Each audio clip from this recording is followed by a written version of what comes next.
Per me è molto importante adesso lasciare il posto, tutto il palazzo e anche il giardino alle artiste che sono le più grandi del mondo.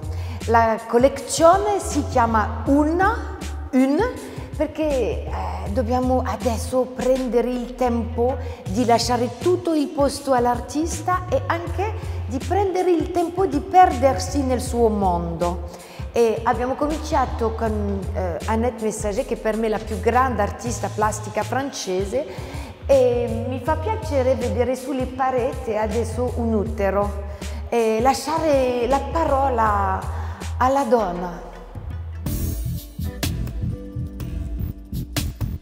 Avrei avuto sempre questo sogno di lavorare con Annette Messager, con Elizabeth Peyton, avevo già lavorato con Yoko Ono per un'altra mostra, Protect Me and Yours, e quindi parlando con Muriel abbiamo capito che in effetti un ciclo di mostre intero si poteva tenere con queste diverse figure femminili che sono per generazione, per attitudini completamente diverse, però rappresentano quindi un universo importante per l'arte contemporanea.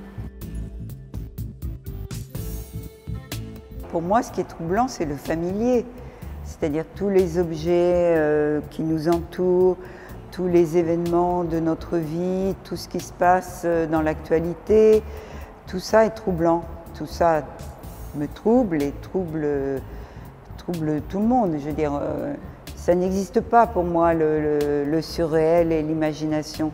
L'imaginaire, la vie est plus forte que un imaginaire incroyable. Il y a des changements quotidiens, continuellement, des accidents qui se passent, des événements. Donc c'est un trouble permanent, la vie. Annette Messager è venuta, qui a Villa Medici la conosceva, e è costruita come un'esposizione monografica, quindi all'interno, con le opere che per lei sono essenziali, sicuramente importanti, anche con un grande riferimento all'Italia, perché c'è il riferimento a Pinocchio che è essenziale, ovviamente, che si vede che è una delle opere della mostra. È importantissimo una parte dell'installazione che aveva creato per la Biennale di Venezia, dove sarà quindi il primo Leone d'Oro dato a una donna per il Leone francese. L'altro riferimento è indirettamente a Roma, comunque all'Italia, è l'installazione con gli uccelli naturalizzati che sono sospesi nel soffitto e che aveva installato per la prima volta nel 2000 al Palais des Papes d'Avignone. Non, c'est pas un corps de la douleur.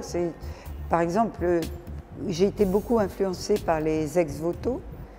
Et là, les ex-voto dans les églises, c'est contre les maladies, pour remercier d'une maladie.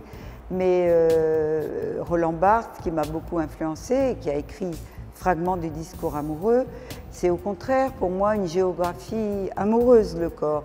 Ce sont des fragments souvent un peu comme des gros plans de cinéma ou des baisers ou des... J'aime beaucoup Hitchcock qui a vraiment montré comme ça des gros plans de femmes. Et pour moi, ce sont au contraire de la tendresse, ces gros plans. E il resto poi, soprattutto il giardino, è tutta una nuova creazione, quindi ha composto questo filo rouge all'interno come una progressione di opere, quindi è più minimale all'inizio, diventa di più man mano più accumulativa e più scenografica e più teatrale, e poi nel giardino c'è questa nuova produzione, quindi i visitatori anche che vengono per il giardino, che è meravigliosa, a Villa Medici, arrivano fino a Balthus, dove anche lì ha creato una nuova opera. Moi, quand j'ai commencé mon travail, on m'appelait la sorcière. Parce que je crois qu'être une femme artiste à l'époque, c'était pas bien ou c'était plus nouveau. Les femmes peuvent faire peur d'abord parce qu'elles enfantent, donc c'est vrai que c'est assez troublant. C'est le moins qu'on puisse dire, la maternité est une chose troublante. Le mot utérus vient du mot hystérie, le sang qui coule chaque mois. Tout ça fait encore peur aujourd'hui.